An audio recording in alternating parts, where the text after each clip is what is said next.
Volume. Musical volume. Is the volume of the music okay? Is it too loud today? I think that might be good, but I can't actually hear how it goes out.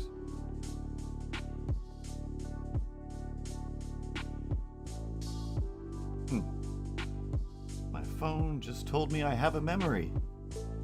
Hey! In case you didn't know, you have a memory today. Also, this isn't the starting soon screen. This is.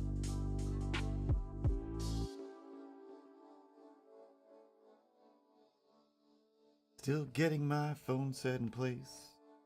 Making sure my tablet is in the right situation. Things I should have did before the stream started, but I had to eat food and make some juice. No one's here yet, so it's okay. I can take my time before I draw the night away. Making up some rhymes that are easy to say. Not familiar with this beat, so it's slower than I think it is. That's okay. Another easy rhyme. Complete my day. Jose Roberto Castillo. Hello, and hola.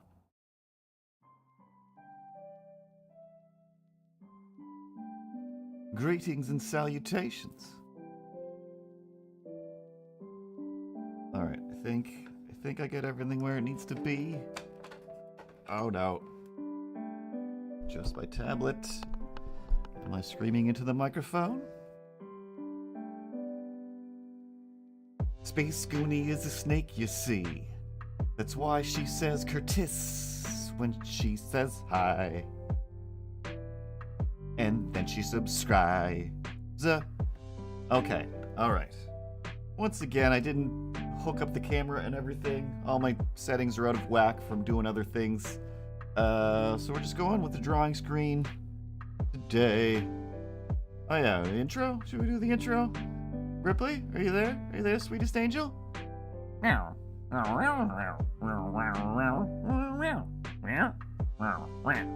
Yeah. Where else would you be? I get it. Just play the intro, please. And thank you.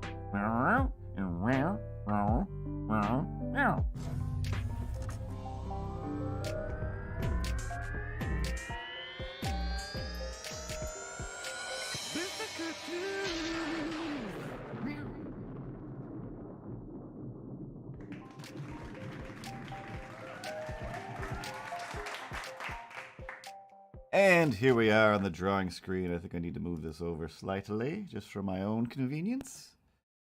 And yeah, I seem to do more drawing without the camera on because I feel the need to show my hand movements when I talk because I do too many hand movements when I talk. Hey, CTK! And there's really no need for it. And you know, really want to draw stuff, but I also don't really know what I feel like drawing today. Because, you know, that's what I do all day at work. But I also know that if I don't do a stream, I'm still just going to sit here and do some drawing anyway.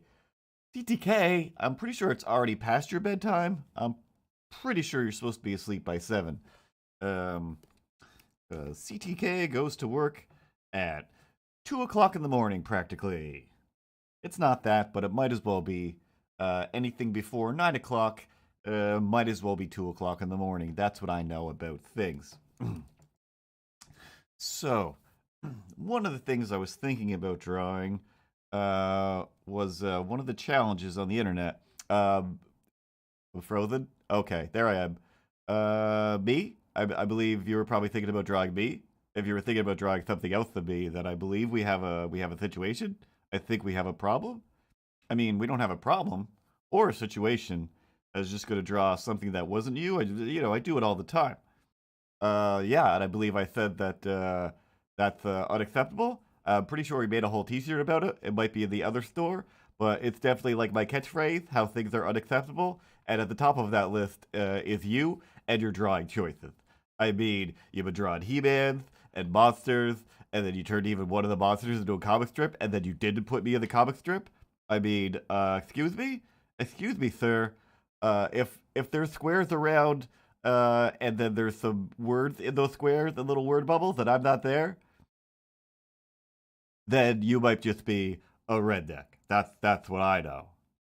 Uh, I think you're mixing. I think you're mixing up your things. I think you meant to say I might just be unacceptable.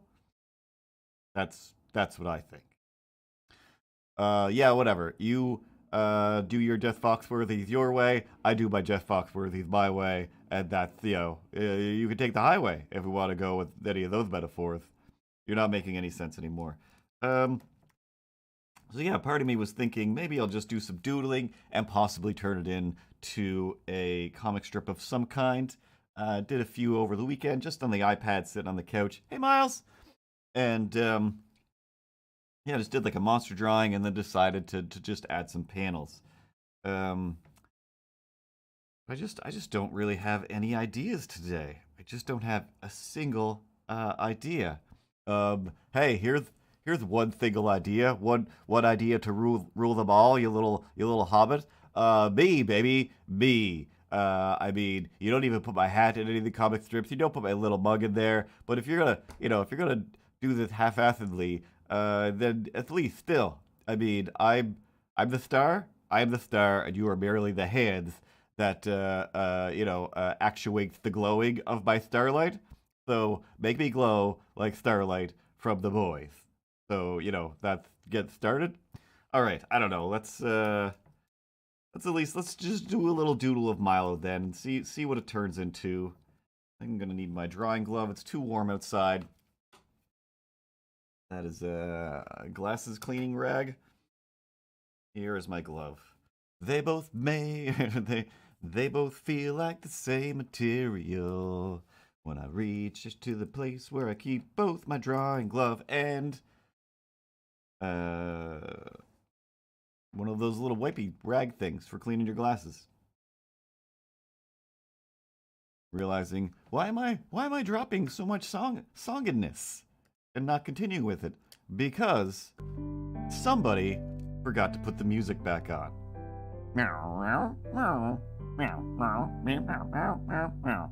I mean, I shouldn't have to tell you everything.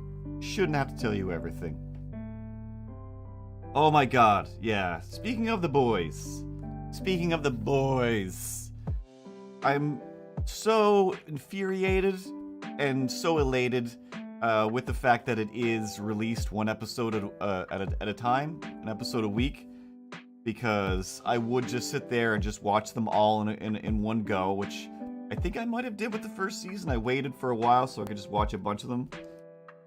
But they're just so exhausting and so intense as a watch that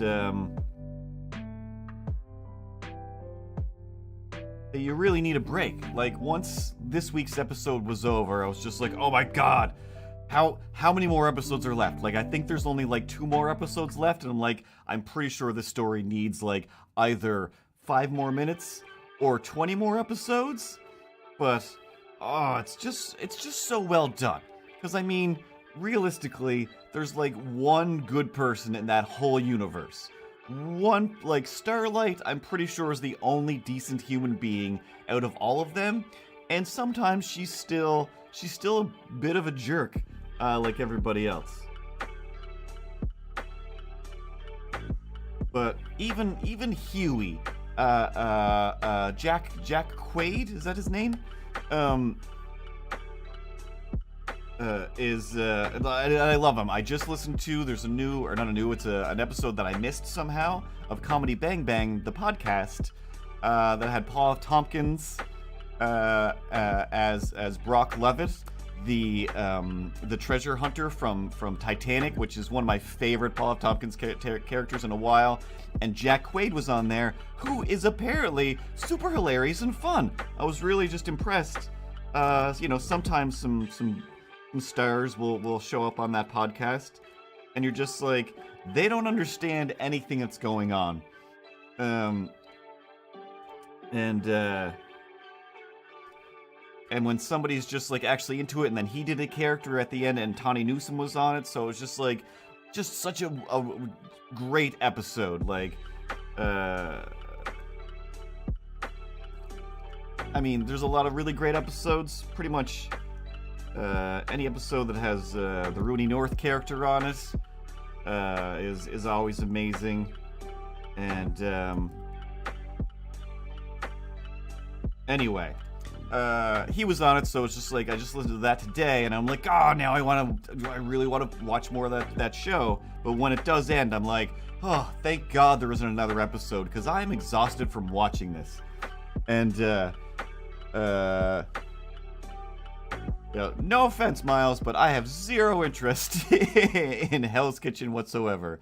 But CTK is definitely all over the reality. All over the reality shows. I was gonna say cooking shows, but all the reality shows. But yeah,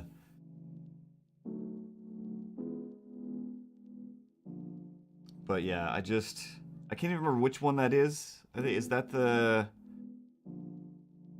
Hell's Kitchen is the one with British swearing guy, right?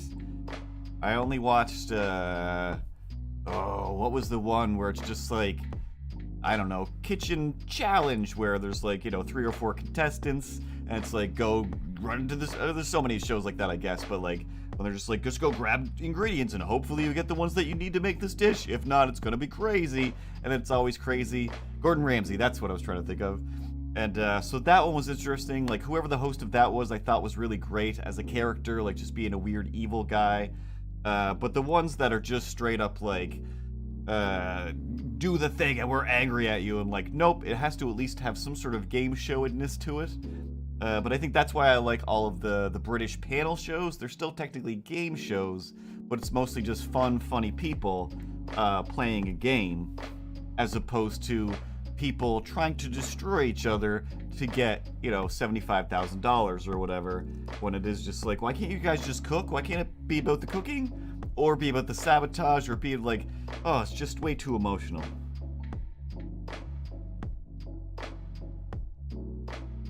But you're really just drawing like a pretty standard, just Milo sitting there.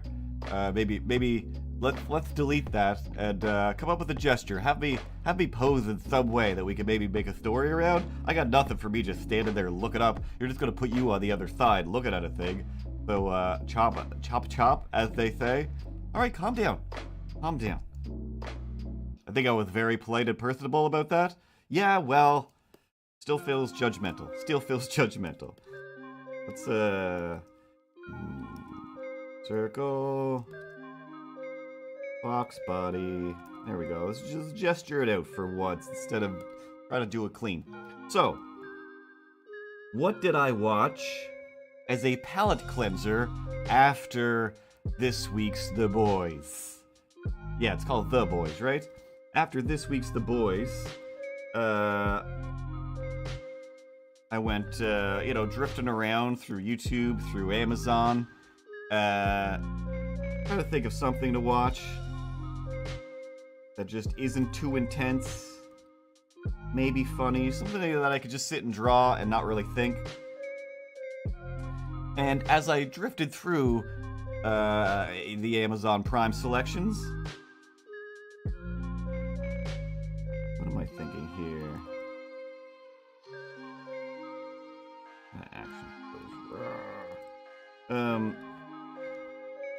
One of the sections, and if you follow my Instagram, you've already seen it as a comic strip, but one of the sections says classic movies. And you scroll through the classic movies, and there's mostly classic movies. And then at a certain point, it's just like, hey, Slam Dunk Ernest? Not even like Ernest Saves Christmas? Yes, absolutely file it under classic. It is a classic. I'm sure if I watched it now, I definitely wouldn't be as impressed as I was as a kid, but it's definitely got some heartwarming stuff and some good classic Ernest stuff. Ernest goes to jail, and then I'm gonna say end of list. Everything after that is just terrible. Um, I'm gonna assume I never saw Slam Dunk Ernest, but I'm also pretty sure it was just a direct to VHS movie, which just doesn't, it just can't go, you just can't have the word classical above it. So I made a little comic strip about that, where I pretended Milo worked at Amazon. And I asked him where the, where movies like that were, and he's in the classical section, of course.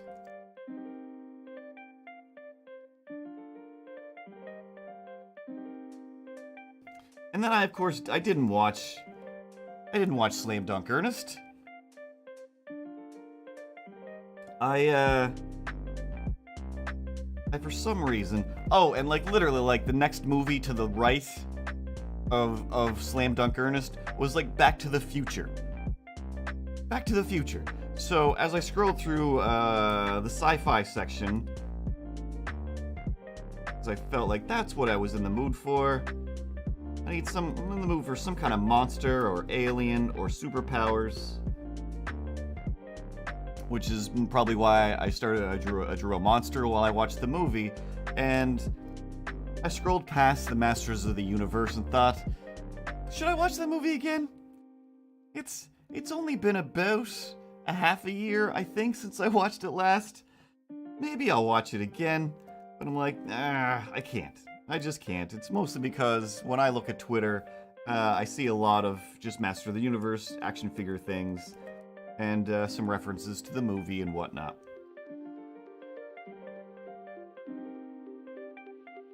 So instead, I decided to, on purpose, make a terrible decision on purpose. Because this will probably still be fun in some way, and I'm not really going to be paying attention to it because I'm going to draw, so it's just something in the background. Usually for stuff in the background, I pick something I've seen before, so that I'm not like, ooh, what happened? I need to rewind again and see what I just missed there.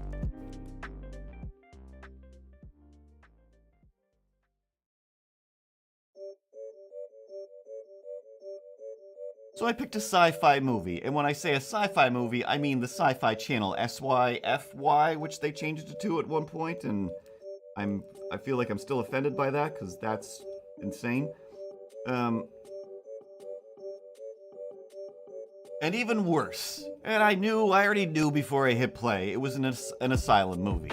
And we all know that those people don't make good movies, they just make weird copies of other movies. With people who are just barely actors. And occasionally, they will throw Julia Roberts' brother in there. Eric Roberts, there we go. He will do anything as long as you pay what he asks. That's just a fact. If you want to have Eric Roberts in a movie, and you can afford him, then you can have Eric Roberts in a movie. It's that simple. He was great in Batman Begins, and he's also in a bunch of terrible things where he clearly doesn't care, but he still does an equally as good job. He wasn't in this one. No surprise, people I recognized. But did I say the movie? I don't think I said the movie. The movie was called The Planet of the Sharks? Shark Planet? Planet of the Sharks, I believe it was called. And just from the title, I'm just like, how are they gonna do some kind of Planet of the Apes except with sharks? Unless these become land sharks with legs, then this isn't gonna make any sense. But you know what? Let's see how this goes. I know they're not great at CG, but it's sharks. I just have to see. I just have to see what happens here. Motorcycles going down the road, even though we are in a city.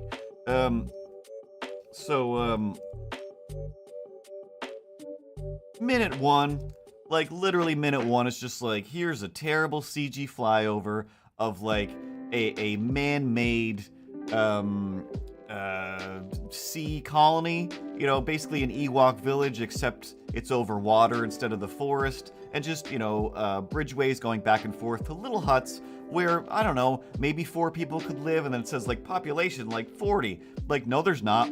No, there's not. You guys have not thought any of this through. None of you. Nobody in this movie has thought anything through, and that's what's going to be fun about it. and it's the only thing fun about it because there's literally nothing good. There's no redeeming qualities. There's no, ooh, that was a cool shot.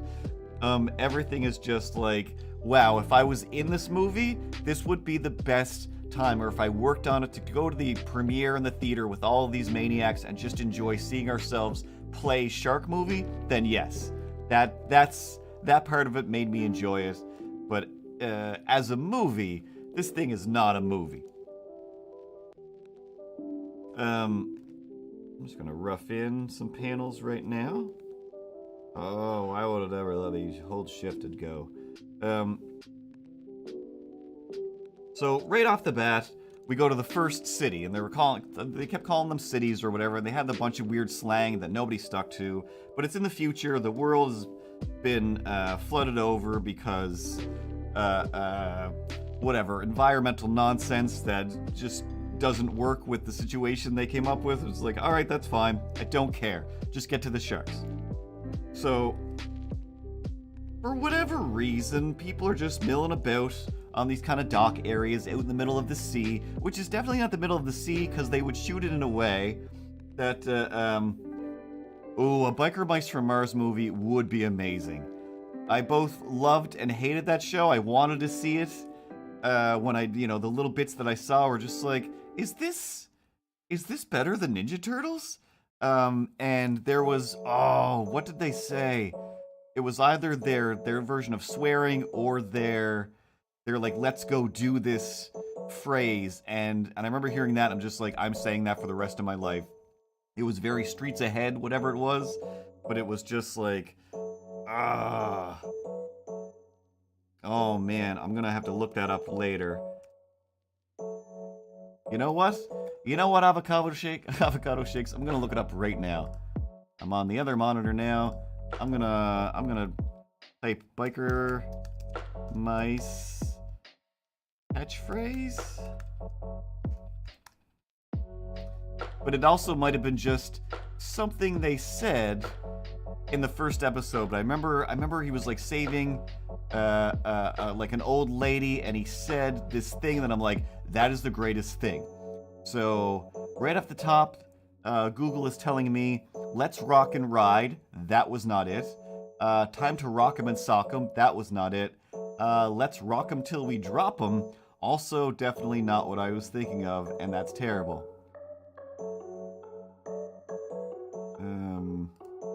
Oh, Stan Lee was an executive producer. Huh. Come on, there has to be...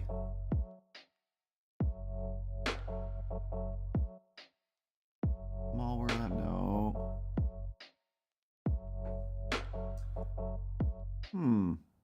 Wiki quote. Let's see what this will give us. What a rush. No. I'm the baddest mammer jammer in the whole wide universe. Maybe it was Mamma Jammer? I think it might have been my first hearing of the word Mamma Jammer, and I might have fell in love with the word Mamma Jammer. But I think I'm just basically reading a whole script of Biker Mice from Mars right now, and nothing's popping up. But anyway, there was something. Cheese it, guys. We're rats.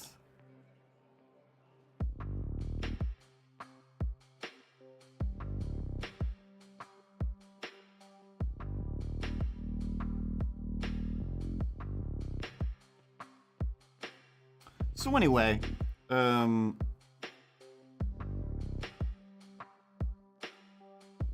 of a sudden, this first colony of people on their little sea city,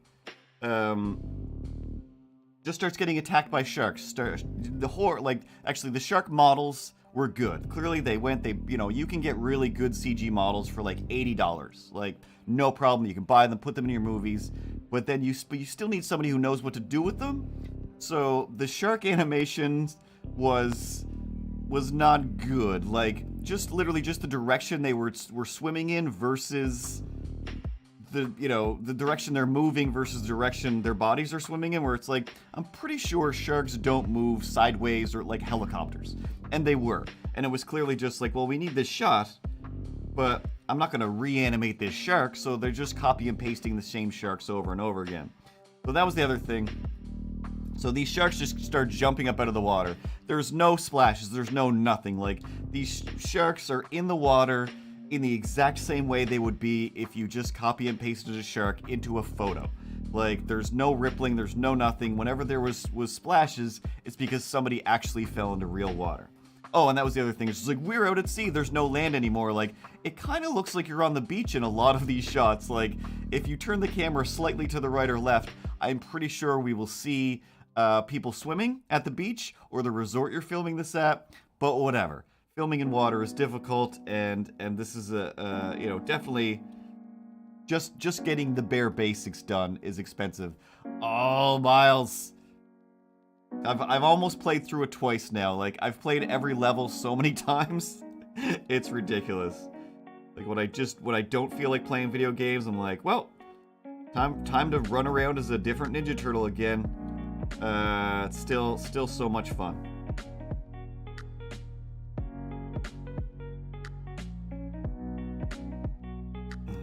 So basically, the sharks somehow, even though there is indoor areas on this platform, the sharks just jump up and kill everybody. Most of it's off screen. Most of it is kind of just blurry shots of, like, I guess a shark just jumped up and knocked somebody into the water and ate them. It goes by pretty quick. They're trying to call in to the other, sea cities. You'd be like, what's going on over there? Like, I don't know. Nobody knows. Like, there's only one thing it seems like you guys have to deal with, and it's sharks. But you're acting like, I don't know. I don't know what's going on over here. So, there's like this barrel. There's a barrel that is shot in a way where it's like, that's clearly not a full barrel. It's some kind of prop barrel. But they keep trying to shoot it so that you can't see that the other half of this barrel doesn't exist. But you can. So, there's like these two people where it's like mother and child, I believe, and it's like, well, clearly the mom is going to put that kid in the barrel and Clark Kent him over to the next city, like, you'll survive this horrible thing, and it's just like, but why? At this point, the sharks are like taking out buildings, they're taking out everything. The place is on fire and exploding. I couldn't imagine why. It looks like it's mostly just wood and there's nothing there. Of any kind of industry, like, gas-based or electric. It's just a very simple little thing, and it's just going up in flames. Kid gets in a barrel, dude in a yacht that is definitely just owned by one of the producers. He rides up in the yacht, and they're just like, what do you see? What do you see? He's like, I don't know yet, like, I'll tell you, but it's like something bad is going on. It's like, you're in the open sea. If the city is on fire, you should be able to see this floating city on fire from 1,000,000 miles away.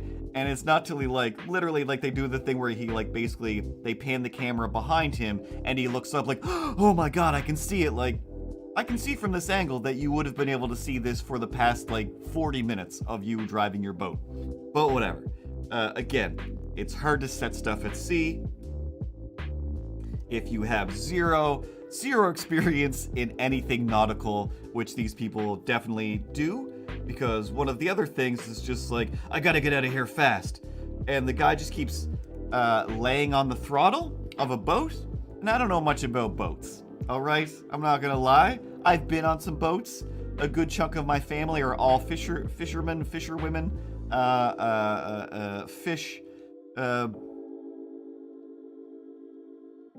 fishing economy-based people, professional fisheries workers. Anyway, I've seen a boat. I've steered a boat for a minute or two. It was delightful and it made me feel powerful. Regardless, this guy will not take his hand off the throttle, but the throttle works like this if you don't know. Similar like an airplane. It's just a big, sliding. Not a switch, but I can't think of the word ever. but just a big throttle handle, like a gear shifter on a car. And once you put it up to full throttle, it just stays there. It's not like a gas pedal on a car where you have to keep pushing it in the direction you need it to go. And he's just holding onto this throttle as if he's pushing it harder, when it's like, hey, you know what? You could actually help some of the other people on the boat. You could do other things. You could concentrate on steering. You could be answering the people you're talking to on your headset. Your hand on the throttle is doing nothing, and you're in, literally, the world is covered with sea, so there's nothing for you to crash into. So nothing matters other than just put it in full throttle, and then you can use your gun to go fight off some of these sharks. Anyway, dude shows up to, let's say, save the day. He goes there and sees, like, oh, there is still somebody left. He gets the survivor. He's calling it back in. They're like, you're crazy. Sharks wouldn't do that. He's like, no. All the sharks have banded together, like every kind of shark. Both like the great white blue or / blue sharks and hammerheads. End of list. Like, all of the sharks. Like, you clearly only bought 2 shark models. You put some sparkles on one to show that it has telepathic powers for whatever reason. I think they might have tried to explain it, but the explanation is not good. And but that one has powers and is controlling all of them. And another guy in one of those little gyrocopters is flying over, and he's like, oh my god, like, you gotta get out of there, Terry. I don't remember what the guy's name is, but you gotta get out of there, Terry. Like, there's too many sharks. Like, you're not gonna make it. Like, this is insane. But whatever. And he's just like, there's 1,000 sharks. And then they show a shot of it, and it's like, well, there's clearly not 1,000 sharks. There's, I don't know, 35 sharks? Maybe 50 sharks. Because again, I don't know much about computers, but I know that it takes a lot of computing power to render 1,000 sharks. So clearly they didn't take the time to do that and figured, like, hey, it's in the dark sea. Like, no, you made it all clear. You guys are not good at this. So they go back to the next city, which is a lot more industrialized.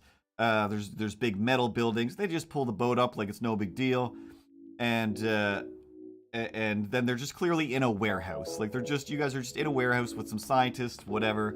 One guy is fake British. One guy, I'm not sure if he's real British or not, but he's just that character in that movie, in movies that is, I mean, usually the Josh Gad, if you will. I think he's supposed to be the like a British Ian Malcolm from Jurassic Park, or even better, Ian Malcolm from Independence Day, whatever his name is in that. I realize his name is Jeff Goldblum, but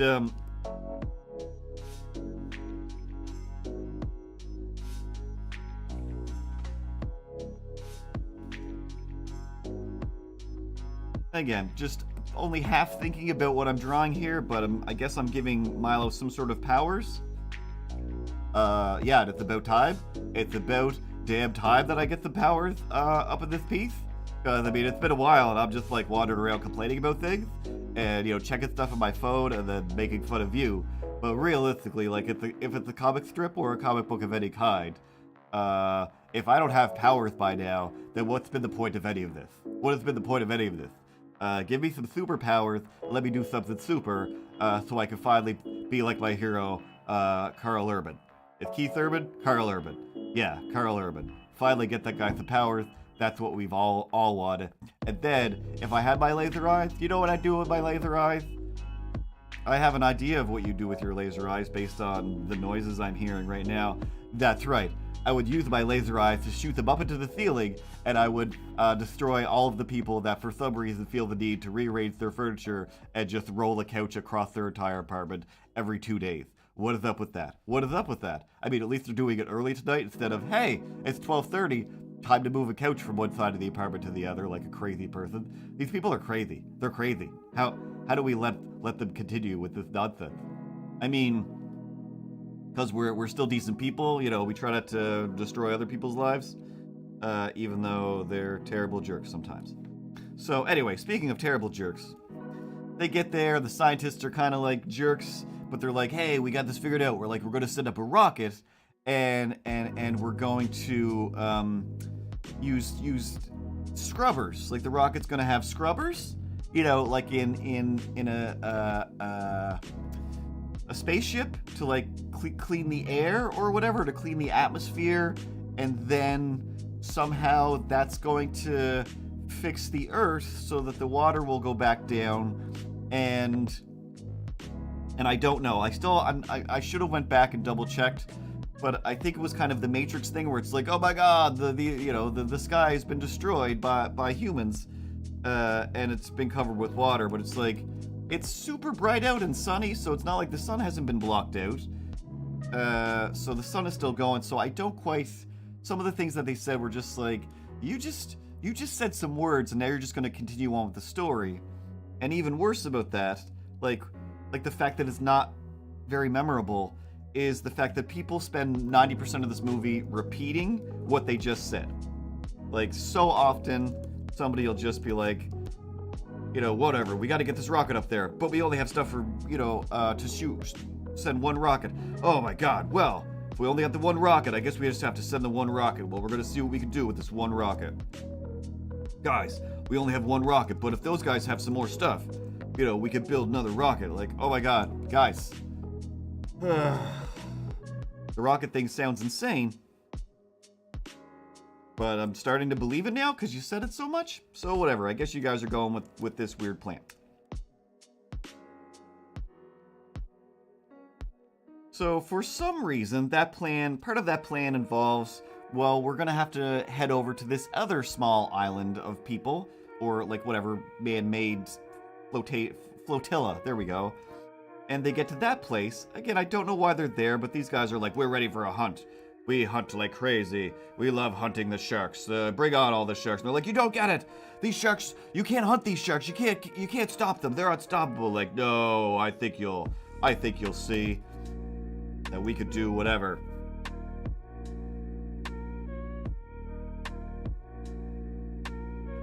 And when they get there, there's like, this one is more like a, hey, we're a more primal tribe of people. Again, even though it's in the future, and they don't have enough space to film the big epic thing that they're clearly trying to put together. Like, the director or the writer clearly wrote, all right, this is basically going to be like the big rave scene from the second Matrix. That's what we're going for. Now let's try to see how we can pull that off with 6 people, right? Okay, so we got a drum. Yep. We got somebody to bang 2 sticks together. Perfect. We got a tambourine. Like, of course we do. And then we'll have like one person just making up spear movements where they're like just going ha, he ha, yeah, he ha, and just each of them are just trying to, do this kind of war cry type thing to build themselves up. And yeah, this will be fine.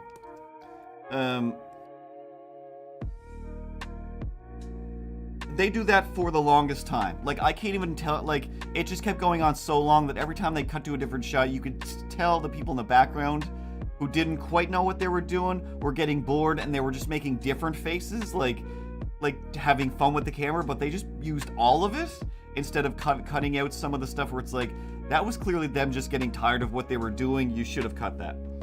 And the lead lady of this tribe, for some reason, decided, or maybe the script said, she has a very thick Cajun accent, and she could not do a Cajun accent. And I'm not saying that I can, but I'm saying that I think that I could do a better one than hers, because it was bad. It was really, really bad. And very inconsistent. And again, didn't fit with anything that was happening. So they're, again, so the guys come to like, basically like, we gotta warn you, we gotta take some of your stuff to build this rocket, we're gonna save places. But, we should be safe here because, there's shark nets around your city, right? And they're like, oh, of course not. We got rid of the shark nets because of the way that we hunt. We have no time for it. We just kill everything. Like, okay. So then the shark's cart starts swimming towards them. And instead of an epic battle of sharks jumping up in the air and them stabbing them with their spears or whatever, they just did the old, like, Sinbad TV show thing where the creature is off screen and they're just stabbing towards camera, where it's like, one, there is no way you're even remotely hitting anything with the distance that I can see, and two, you're supposed to be stabbing into the water, right? How come there's no water sounds? How come there's no splashes? You guys keep forgetting to add water to your movie where the entire Earth is covered in water. So, right before the sharks come, they're like, hey, no, you guys go over to this other, our other island where we keep stuff, because you'll be safe there. And they're like, get in the boat. Just get in the boat. Like, no, we can't get in the boat. Like, get in the boat. Like, it'll take us down. Like, just get in the boat. Get over there. They have that weird argument for the longest time. They get in the boat. They float. It sounded like they were going to be going, like, to a whole other city, but they went just across from one pier to the other that I'm pretty sure is still connected and they could have just walked over to, but whatever. They made this big dramatic thing where it's like, get in the boat, get over there. So they float across to the other side, and they just kind of stand there while these people go nuts, just killing sharks. And the first one, she like jams her spear into the water and then just pulls a shark up with her bare hands, like on the end of a spear. Now, I don't know if you ever tried to lift something up with a stick.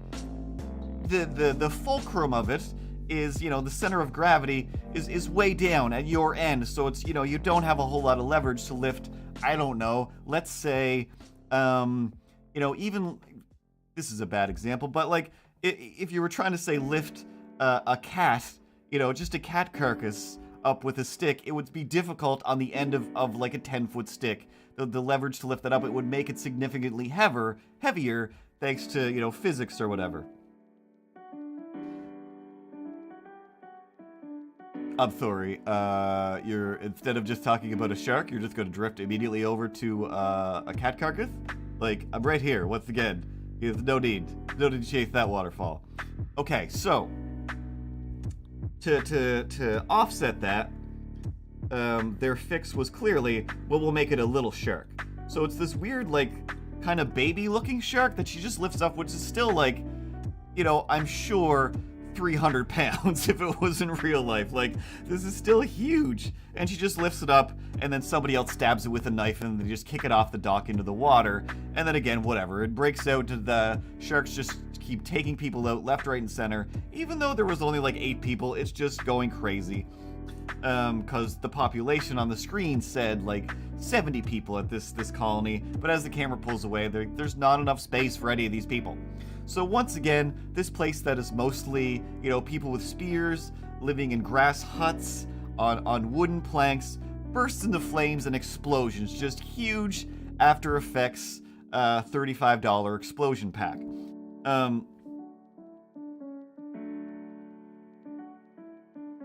So of course they escape. They get back on their yacht somehow. They maybe add like 2 or 3 people to their group. The kid is still with them for whatever reason. She doesn't really say much. But she's just there so they can occasionally explain stuff to her that's happening in their world. As if she doesn't live in the shark, the shark world. And you guys should just be discovering this stuff at the same time, but whatever. Writing movies is hard.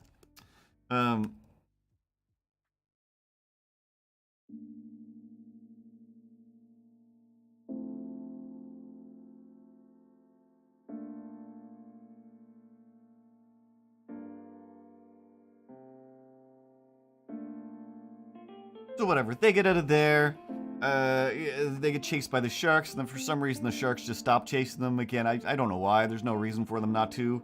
They clearly like can't outrun them, and if there's thousands of them, or more as they say, then it's just like, well, that's all of the sharks. So some should be able to telepathically be brought in from the other direction. Whatever, terrible movie. So at a certain point, they decide, like, oh my god, like, this shark has, like, telepathic powers because of this reason. If we use this beacon thing and bring it over here, then the sharks will all go to this place. And then we could use the power that is inside this telepathic shark to power a rocket or whatever. Like, what are you talking about? And I wasn't visually watching, I'm just listening to some of this. So when it does happen, I'm like, what? Did you guys build this part up? or you're just gonna just have this here. So they somehow lure, I guess with that beacon thing at this point, because they use it again. They lure the shark. They know with the person. That person just gets up there like, come on over here, shark. Shark jumps up into this little corridor area where she basically takes some jumper cables, jams them into the shark. Have a good night, CTK. Don't work too hard in the morning. And charges up everything that they need charged up, using the powers of this shark that they attached with jumper cables, which is just like, that's not what you said. What are you talking about? How is this getting more ridiculous? So then, whatever it was, guy with the gyrocopter, he's supposed to take the thing that lures sharks over a volcano. So there's a volcano that's going to erupt, and they're like, well, we'll get the sharks to go over that, and we'll have it explode.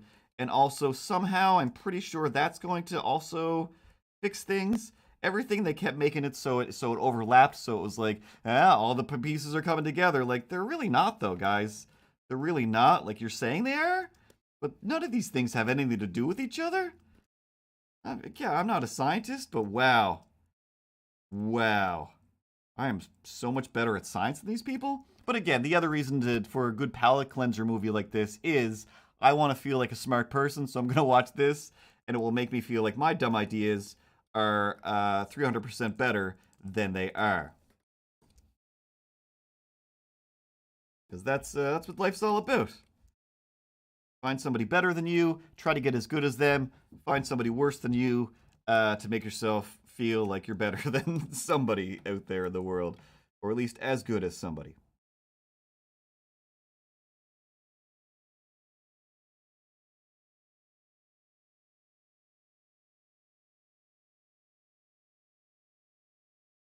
Oh, why do you have to stomp so much up there? Oh no! I can't play that. Oh, that bit of audio just got silenced. Just got muted.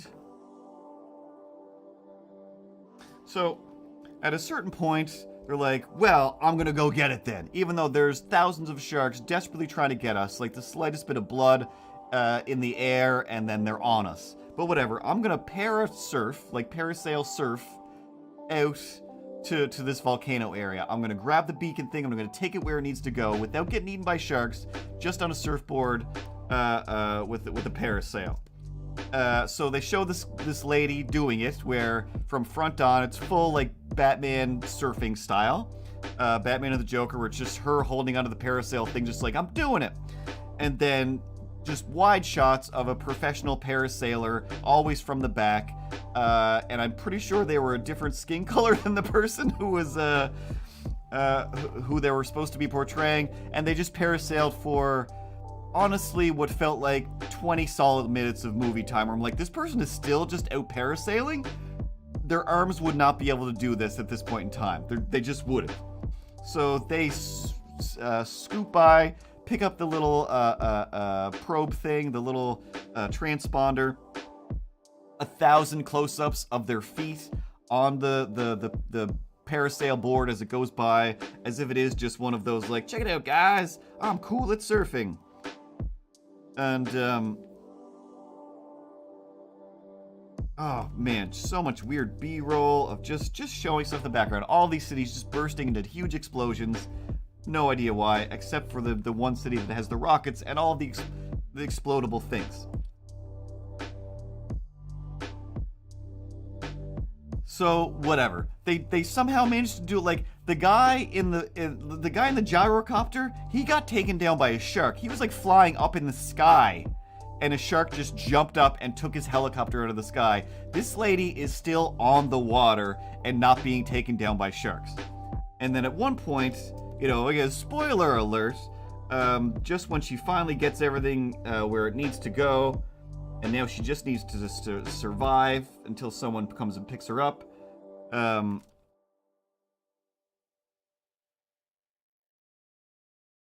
a shark does almost get her. She like jumps off of her board, parasails herself up into the air for the longest time, and then goes back down to the water, and then is just holding onto the parasail, dragging herself through the water. Now she is in the water. There's just zero reason. Again, there's 1,000 sharks there. There's 1,000 sharks, and just like, again, we don't have the CG budget to show it, but trust us, guys, she's in danger. Eventually, whatever, the one boat that they do have, which is this yacht, the only other boats in the whole movie, I'm pretty sure, are just like a few little rowboats, that are probably, you know, just rented from, again, the resort that they were filming this at or whatever.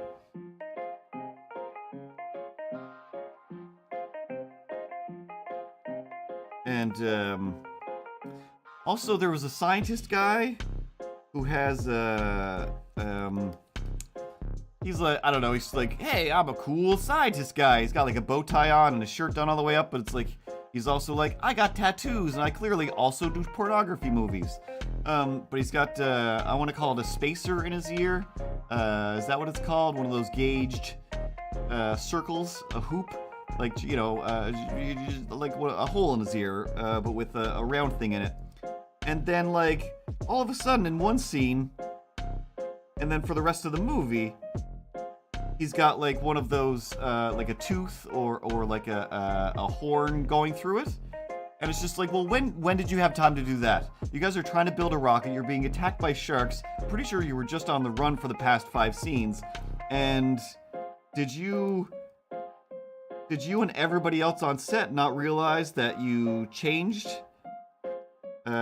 your earwear, your jewelry, and then they were like, oops, we accidentally filmed the rest of the movie and didn't realize that you went home and changed your clothes. Because we're all super professional.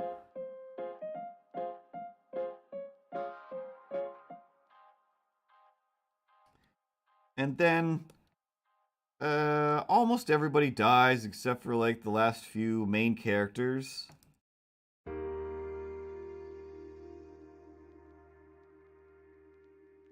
They steal a bunch of lines from other movies, and then it's over. Like, the rocket goes off.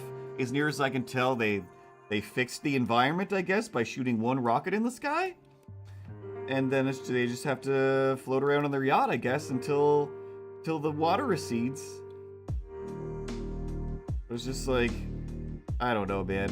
Oh yeah, that was the other thing too, is like, this is my last sip of water. Like, we're almost out of water. Like, you know, drinking water. So it's like, you're gonna have to build another water purification system or whatever you've been doing. Like, it was just non-stop plot holes from beginning to end. But I really thought I was gonna see some cool, fun shark stuff. And I don't know, like, there was one shot where that scientist guy definitely requested, I want to have a scene where I like slice a shark in half, like ninja style, like a Ninja Gaiden scene. And you know, the shark goes by and I like swipe it behind me and I stand there still in my action pose, and you see the shark split in half or whatever. Because that pops up and it's like, that definitely isn't possible. And what I don't know, just the logistics of where everything was is kind of like, how did the shark not land where you were standing? How did any of you survive that? But those sharks were pretty good at getting out of the way of places where the CG couldn't go without it getting expensive. But I really thought there was just going to be more sharks, like, even though it said thousands. But it just wasn't. It wasn't a planet of sharks. It was a planet of water and a couple of just horrible idiots who are really, really bad at acting. So that, again, that was funny. And it made it, you know, which is, I'm pretty sure why they keep making those movies. Like, they're not attempting at making a great movie like Sharknado. Like, I think the first Sharknado, they were trying to make an awesome movie. But that's when they realized, oh, people love that we're not good at this. Let's just go with that. And they just, you know, now that's just their thing. Is like, we just make terrible, weird movies.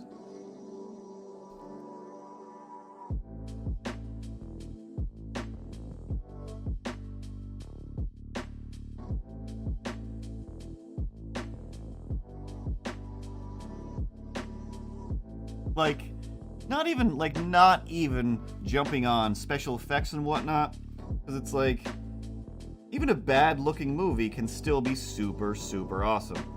But like the Umbrella Academy, not that that's bad-looking, but season 3 of the Umbrella Academy, I loved it. I loved it so much, I think I might have liked it better than the other 2 seasons. Like, the other 2 seasons were just really, really sad. Like, there was just never a point where it was like, hey, we're having some good superhero fun here. It's just, everyone's sad, oh my god, everything is always on the line. And it's just always just heartache between everybody. But season 3, I felt like was really a whole lot of just like, alright, we're really just having a fun time travel, wacky adventure. I mean, not wacky at all. It's still terrible, and you know, everyone's dying all the time and whatnot. But I feel like the dark humor of it was a lot more humorous, whereas the other ones were just like, ooh, I gotta turn off some parts of my brain to enjoy this. But anyway, why I brought that up, that one did exhaust me. I tried to stop, but I was like, nope. I stopped for like this third last episode. I went for a walk and then came back and just immediately finished watching the rest of it all in one day, as if it was one giant movie. Meanwhile, I'm still like, do I want to rent the Batman? That's a pretty long movie. I'm not in the mood for a long movie today. I will just watch 15 hours of Umbrella Academy. So, anyway, I drifted off twice. The first few episodes of Season 3 of Umbrella Academy, the CG in that, some of the special effects, are not amazing. They're fine. They're better than anything I can do, but compared to, a Marvel movie or whatever, like, they were a little more reminiscent of actual like regular TV special effects, like Supergirl or The Flash or whatever, where it's like, yeah, you put some money into this, but still looks like kind of cheap TV show graphics. So there's a few scenes of that. They do get better, like towards the end, it just gets more and more awesome. But the first few episodes are like, huh, this could be better. But maybe they just weren't done yet when I watched it, because I don't know. I still haven't watched Stranger Things, but apparently, if you watch Stranger Things 4 right away, you didn't see the finished version of that show. And now they're, re-uploading, they're updating, just like video games. Here's the actual effects that were meant to be in this show. Like, okay, cool. That's why you don't buy the newest version of an iPhone or new gear until it's been out for a while, because nobody's finishing their work anymore before they put it out there.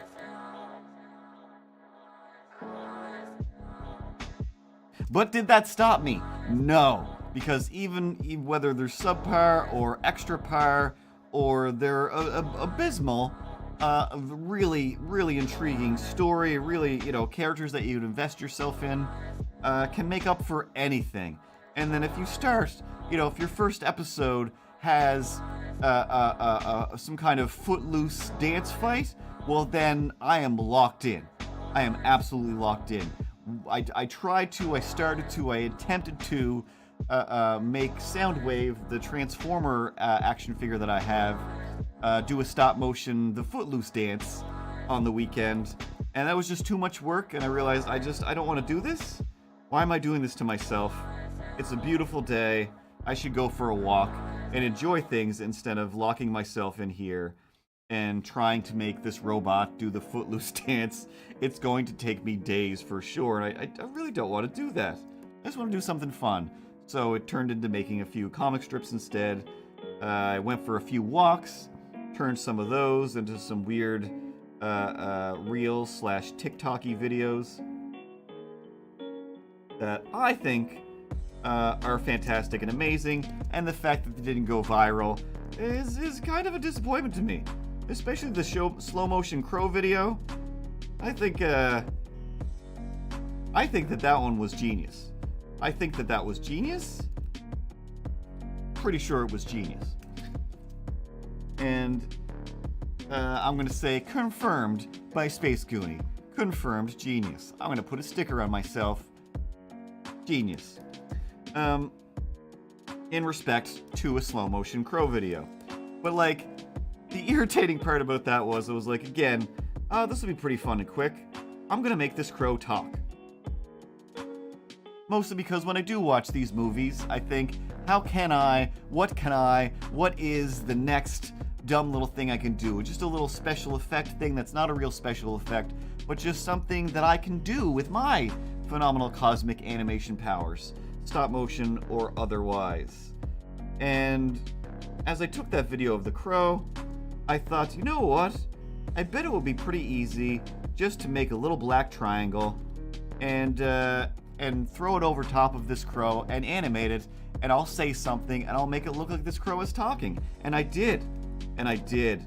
And I think that the dialogue is actually pretty tight, or my lip sync, I should say, for something that's just opening and closing its mouth. But once I put the video on TikTok and on Instagram and on YouTube, I could see that. Oh, Milo, you have like clearly two different styles of feet in these two panels. Oh, but I still want that leg. Most of it, even though I just put like a little sheen on the beak, and I was like, well, you can't see a black tongue, a black inside mouth on a black beak on a black background of feathers. So I'm going to cheat it. I gave him like a pink tongue and tried to make his beak a little shiny. So in the video I did, or in the animation part, it's like, I can see it, and I was very impressed with myself. But once it was uploaded, I was like, oh, you can almost not even tell that there's a mouth in there for some of this. But since it was still something I planned on throwing together very quickly, I wasn't going to go back and redo it again. It was supposed to be, you know, yet another one of those fun throwaway projects. And I did something else. Oh, that was the other thing. Just listening to my music, and the safety dance comes on, and I'm like, oh, I love this part in the safety dance where it goes S, S, S, S, A, A, A, A, F, F, F, E, E, E, T, T, T, T, Y, Y, Y. Safety, safety dance. And I'm like, I want to film letters around town as I go for a walk, and I'm going to edit that together real quick. And then I did.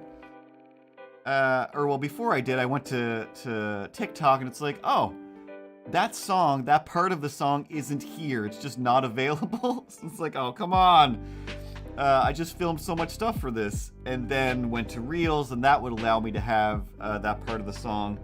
And I was just like, you gotta be kidding me. I just have been sitting, not in the sun, but in the shade outside, editing a video on my phone like a psychopath. Trying to find, probably this folder I called Reels. So, I'm going to show you what I did. So, I took that video, brought it into my computer from my phone, made an equally sized canvas, and then I imported it. First I recorded the audio, and I edited the video. And then, up here, I drew and masked in all of the beaks. It's like there's still kind of like too much of a sharp line here, but again, once you're zoomed out a little bit and it's blurry, who cares? Also, I'm not trying to make a feature film effect here. Not trying to get a job at Marvel. But from this point in the actual video, like, see, he's still talking. You can't really see his mouth moving in the real video until he turns his head to the side, and I was like, oh, you gotta be kidding me. But that is all just keyframes of this little triangle that I have a blur. So I'll close the mask. So that's it. That's his mouth there is a triangle with a little bit of shine, and then I put a blur on it. And then the front beak. I'm not sure if this part has the sound effects on it or not. I think it's just the voice.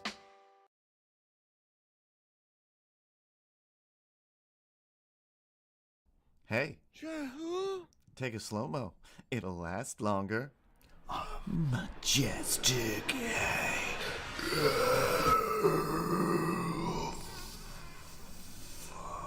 And then the fa part, that's his real mouth. I didn't animate that. He did that himself. But yeah, I was really surprised. But I think if you watch it close, hey, take a slow-mo.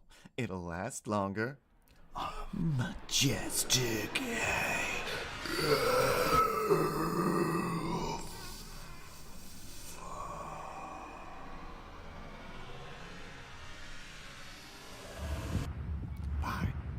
And away he goes. So that's how I spend my day. But mostly, like, when I got to this point and really looked at it, I was like, oh, that feels real Babe Pig in the City to me. Not that I've ever seen Babe Pig in the City, but the first Babe. But it feels weird to just say Babe, the movie Babe about a pig that, herds sheep. So you gotta say Babe Pig in the City, Millhouse style.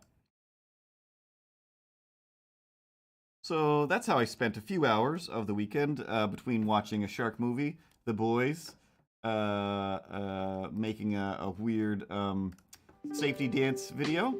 Oh, the other thing about the safety dance, the pair of shorts that I was wearing during that safety dance video, there's only just a quick little thing. I did a little bit of I tried to do the most low energy dance I could do. And I'm just standing in the middle of the area while they're setting up. It was Canada Day, that's what it was. And they're setting up the stage to have like a concert there. I'm in the middle of where they're going. In like literally an hour from when I was there, there's going to be about 100 and some people here watching some music play. I walked back around later on, but trying not really to get too involved with Canada Day stuff. So anyway, the shorts that I'm wearing are about 1,000 years old. Like, I don't know how long I've had them, but I'm sure they're at least like 6 years old. I've had them for a while.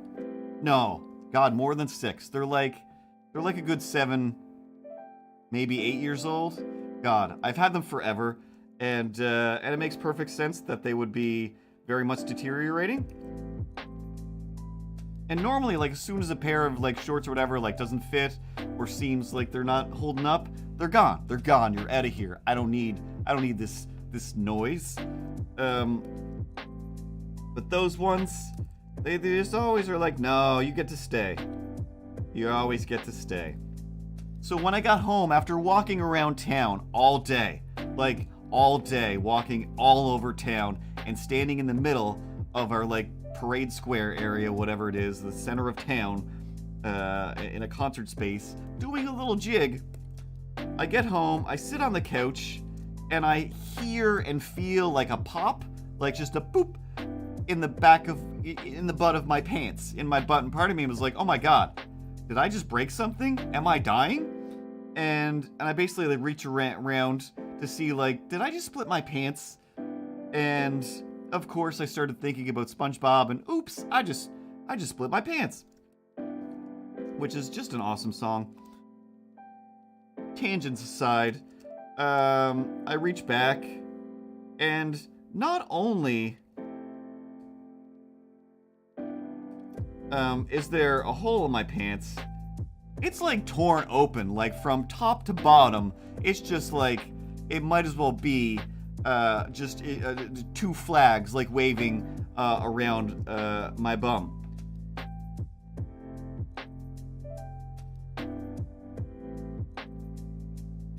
And then I just sat there. I just sat there wondering, how long have I been walking around today like this? Did they just tear open now, or was the pop that I just heard just the last vestige tearing open? Because when I touched it, it was like, it's just coming apart in my hands like wet toilet paper, where I'm like, oh my god, there's no way my underwear covered bum has not been just hanging out all day. Plus, I'm wearing, of course, a hernia harness, which is just basically just kind of like some straps with a little bit of padding in the hernia area, wrapping around like my legs, So, I don't know, there's also like, hey, that guy's got like some sort of weird black straps around his underwear. What's he up to? But again, nobody confronted me, nobody approached me, which is also why I think my pants were probably torn open, because normally I get approached by so many people in the run of a day. Like, if I go for a walk, I never don't have a story of this guy stopped or this lady stopped and started telling me their story. And this day, it just didn't happen. I'm like, oh, because I was the weirdo putting people off that day, maybe. Who knows? Who knows?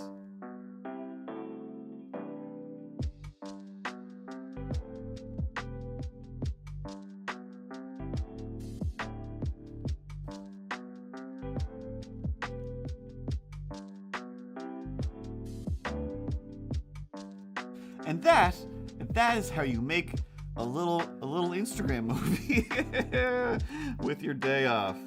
Oh god. But I guess it wasn't that embarrassing because I Instagrammed about it.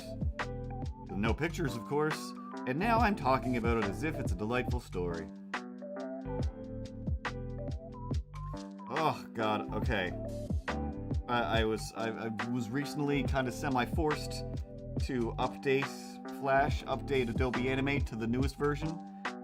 And although it's not actually drastically different, it's just different enough from the one I'm used to that I just keep finding myself just being like, I'm hitting the shortcut key, why won't you do it? And then I'll change the shortcut key to what it used to be, and then I'll be like, now I've started getting used to the new shortcut key, so I keep kind of frustrating myself.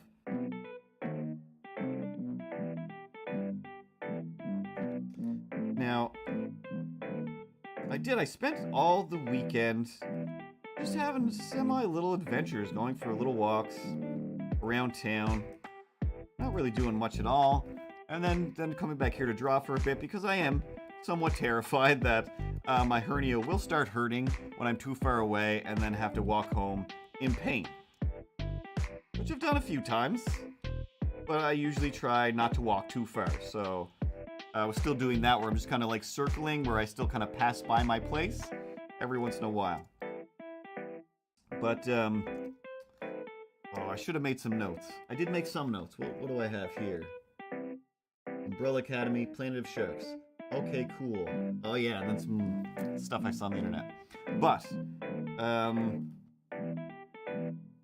damn it, I just thought of something while I was reading those that I was just going to talk about instead of those, but reading those threw off what I was just going to say. It'll come to me in a second now, if I give it a second. Just have to think, I know how to remember my stories. What are my stories? What did I see? I saw some people.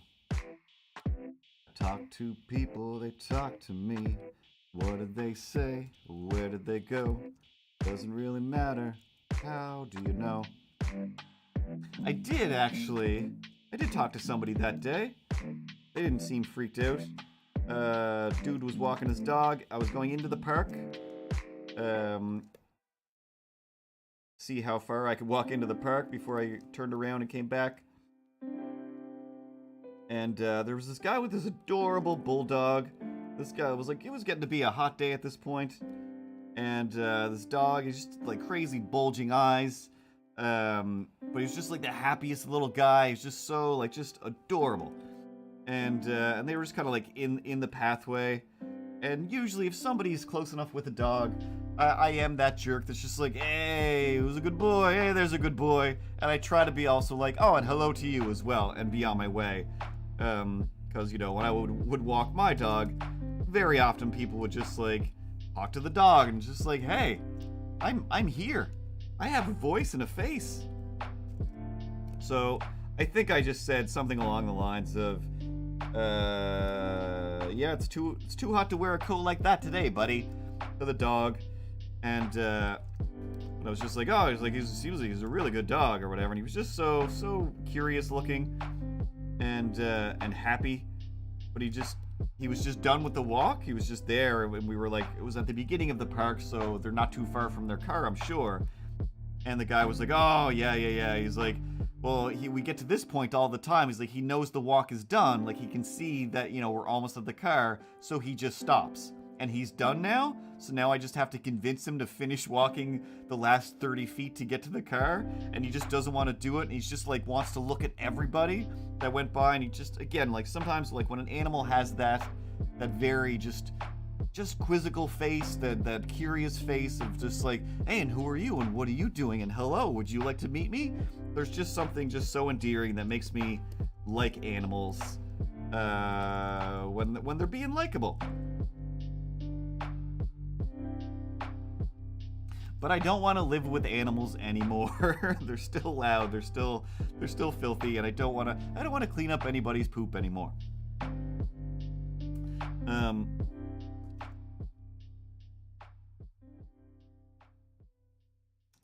So then after that guy, I'm walking into the park a little bit, and then there's this other dude who I really did want to just, I want, like, please be a weirdo that talks to people, because I want you to tell me about your dogs.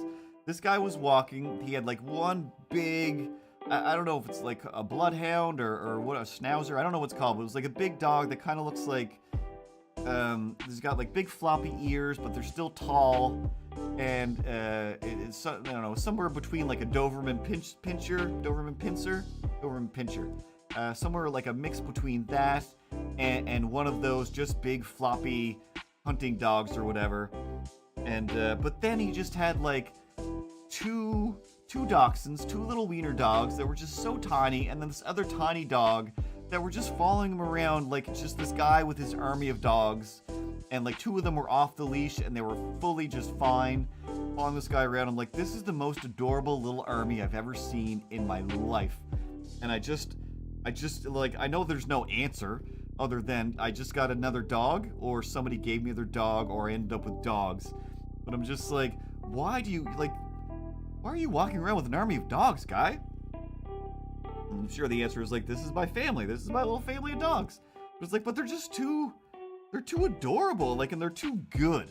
They're just like, but I'm like, there's no answers, but I feel like I have so many questions. And I just passed them twice, and the real issue I had with them was, excuse me, why do you have to have an issue? What do you mean the real issue that you had with this guy was? There's no you walked into the park and there was a guy with dogs. There's zero reason to have any issues to be brought. Like, what? This isn't even like a comedy bit. You're just like, by the way, here's what I saw this week. What is even wrong with you?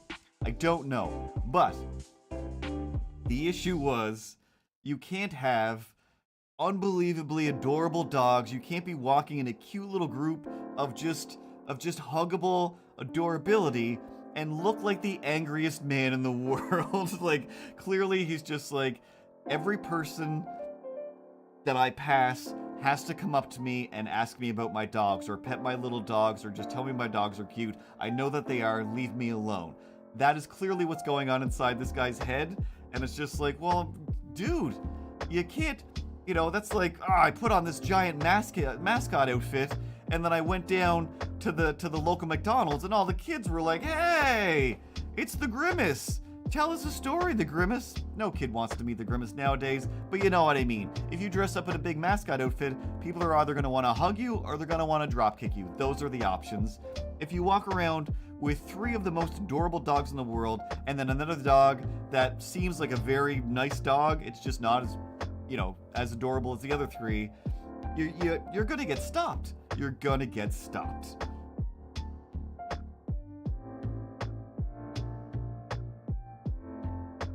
That is an unnecessary rant. Just a fully unnecessary rant.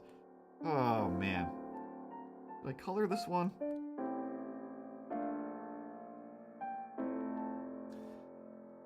I mean...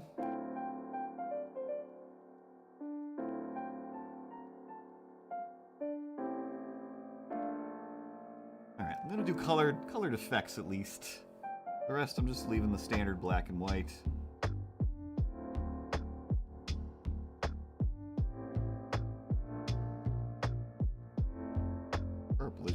pretty magical.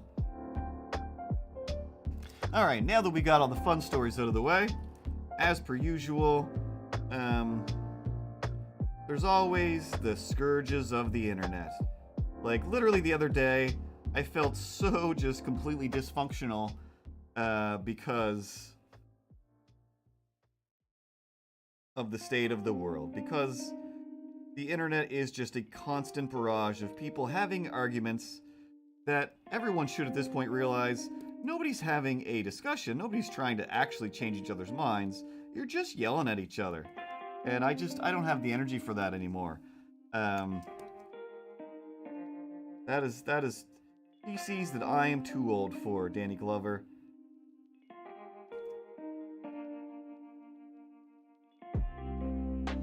It'd definitely be easier to just paint Milo white and draw a line behind this, but I'm gonna do a match line instead, because I'm a glutton for punishment. So, you know, the internet, the news, the world is just full of all kinds of just a never-ending stream of atrocious things.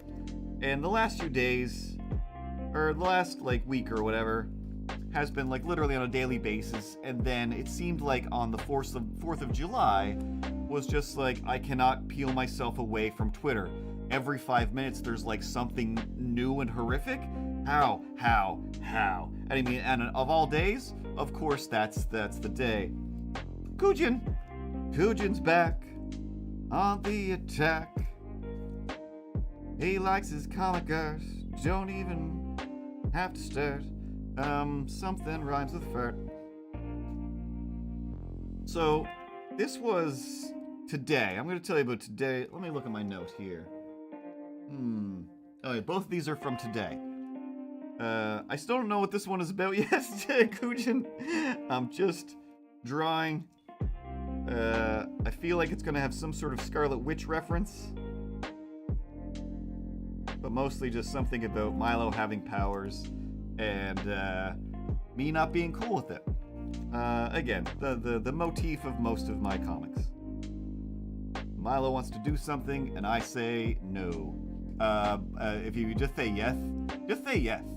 Let's reenact that Yes Man movie where you just have to say yes all the time, and then, you know, everything's great. Am I getting Liar Liar confused with Yes Man? I think that I am. Get off the screen.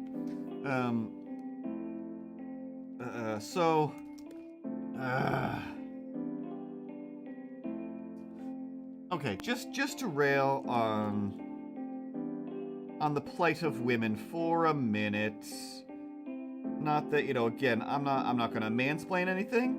I'm not gonna say like, hey guys, by the way, this is what it means to be a woman in the world.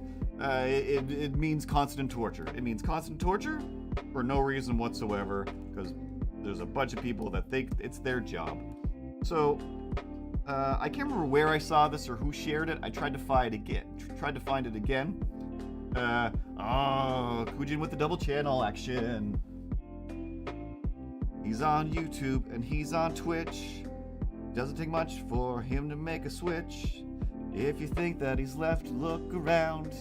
He's there, he's not going to clown around. It's Kujin, and he is here to watch and listen. And it's all fair. Underwear. So, this is now after the fun song. Somebody posted this thing where it was just like their interaction. And I mean, there's so many of these already that are, you know, let's say hilarious, where it is just like, I'm trying to sell something on the YouTube, on the Facebook Marketplace, or just trying to sell something somewhere, and, you know, everybody is bad at purchasing things online. They're all just awful people who are like, well, can you bring it to me? It's for free, so why can't you just deliver it 300 miles or whatever? Like, it's all out of hand. But this one is just like, it literally, like, it affected me for the day. Like, I'm just like, yeah, that's what it's like. That's what it's like. That's why I'm afraid of people. That's why I'm afraid for people in the world. Like again, like avocado shakes, who may or may not be still floating around. I really don't actually know avocado shake. Like, I know her husband from a million years back, but mostly just through this stream in my, and through Instagram, just like avocado shakes is a good friend, and I really care about Drake. So both of you get lumped in, and then add in Bill and Ted the cats. Just like there's a family of people that out of nowhere I will worry about because they live in a city that to me is just like, that's dangerous. All cities, every place is dangerous, but I'm just like, oh guys, there's always something going on there, and I'm scared. Be careful. And on top of that, like you're a lady, and people are just violent and mean towards women because they think it's their job.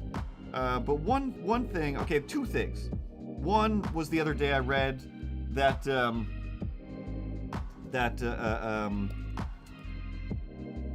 I don't even know what or how I ended up seeing this. Somebody just reposting like, can you believe these people kind of thing.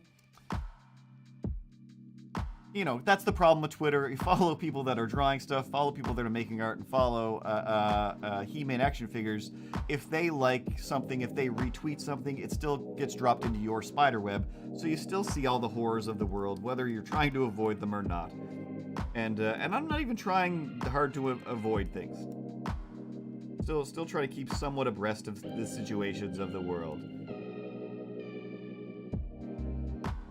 So this one guy basically is just like, oh, like you women just don't realize, like you just don't like realize that, you think you're just wearing, I think it was a streamer. And they were just basically commenting like, you can't do that.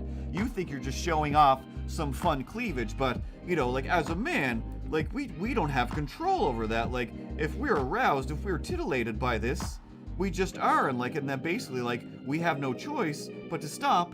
And then, then we want, since we can't have what you're not offering, then we want to kill you. Like, do you see? So it's on you guys. And it's just like, oh my God, can you not see what you're writing? Like, how crazy that is. Like, just how crazy that is. Where literally it's just like that's not a defense. Because if it is, then it's just like, hunger makes all murder and crime legal then.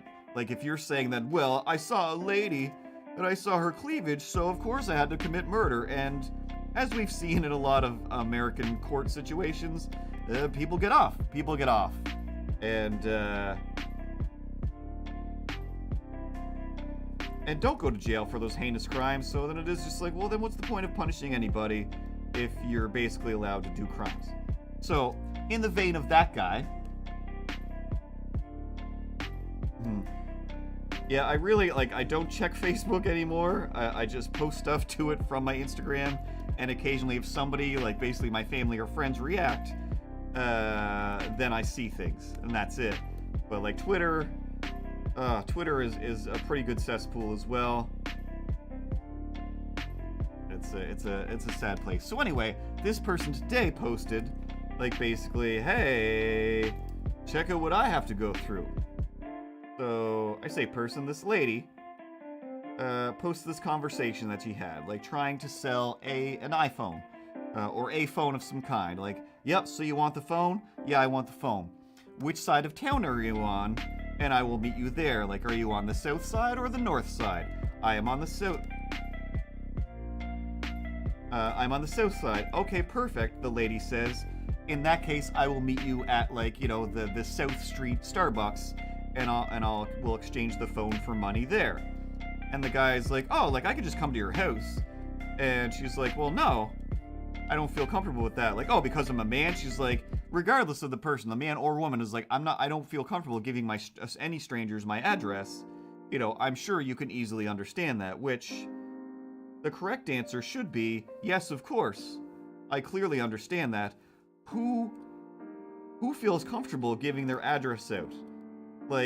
I get nervous if I recognize a food delivery person that's been to my house more than once, where I'm just like, well, gotta stop calling that place, because now they know where I live. It's that's the only thing they need to know is to bring me food, but still, too scared of the humanity. Anyway, so it escalates super quick. He goes from, well, why? Like, it's fine. Like, no, I'm a nice guy. You can trust me. He's like, but either way, it doesn't matter. But you know, and she's like, well, that's fine. Like, so you do want the phone? When do you want to meet? And instead of answering any of her questions, he just started explaining. And what he was explaining was, it was like women have to stop being so afraid. Like, they're so afraid of rape, which he kept putting in quotation marks.